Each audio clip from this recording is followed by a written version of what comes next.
સુરત શહેરમાં આજથી ચૈત્રી નવરાત્રિનો પાવન પ્રારંભ થયો છે। તેની સાથે શહેરના વિવિધ મંદિરોમાં ભક્તિનો માહોલ છવાઈ ગયો છે। ખાસ કરીને સુરતના અંબિકા નિકેતન મંદિરમાં ભક્તોની ભારે ભીડ જોવા મળી હતી। વહેલી સવારથી જ ભક્તજનો માતાજીના દર્શન માટે મોટી સંખ્યામાં ઉમટી પડ્યા હતા અને મંદિર બહાર લાંબી લાઈનો પણ જોવા મળી હતી। દર્શન કરી જીવનું ભાથું બાંધ્યું છે। ચૈત્રી નવરાત્રિના આજના પ્રથમ દિવસે સુરતના અંબિકા નિકેતન મંદિરમાં ભક્તિ અને આસ્થાનો અદ્ભુત માહોલ જોવા મળ્યો છે। વહેલી સવારથી જ ભક્તો મોટી સંખ્યામાં મંદિર પહોંચ્યા હતા, જેને કારણે મંદિર બહાર લાંબી કતારો જોવા મળી હતી।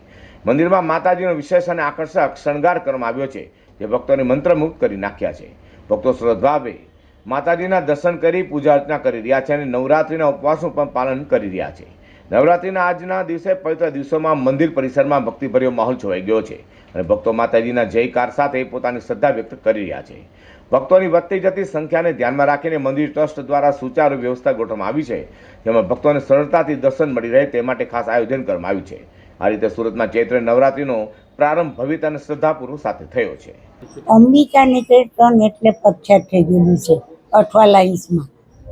અંબિકા નિકેતનમાં ચૈત્ર નવરાત્ર હોવાથી આજે ભાવિ ભક્તોનો ધસારો છે। 60-70 હજાર માણસો આવશે સાંજ સુધીમાં અને ગરમીની હિસાબે અમે મંડપની રચના કરવામાં આવી છે, પાણીની સુવિધા કરવામાં આવી છે। ગરમી વધારેની લાખો પંખા ફુવારા મૂક્યા છે, પંખા મૂક્યા છે।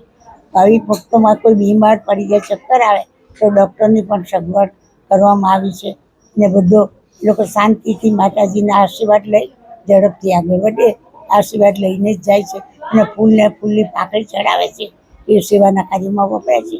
હવે અમે આ વર્ષે એક નવું કામ કરી રહ્યા છીએ। માનો પાંગળિયાની સામે જ માનો પાંગળિયા વધારી રહ્યા છે।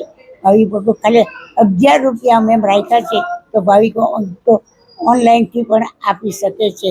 તેમાં દરેક ગરીબ માણસનો પણ સદુપયોગ થઈ શકશે। નવરાત્રિના પવિત્ર અવસરે ભક્તો ઉપવાસ રાખી માતાજીની આરાધના કરી રહ્યા છે, તો મંદિરમાં માતાજીના અદ્ભુત શણગારથી સજાવ્યા છે, જે ભક્તોને ખૂબ જ આકર્ષી રહ્યા છે। મંદિર ટ્રસ્ટ દ્વારા પણ ભક્તોની સુવિધા માટે વિશેષ સુચારુ વ્યવસ્થા કરાઈ છે।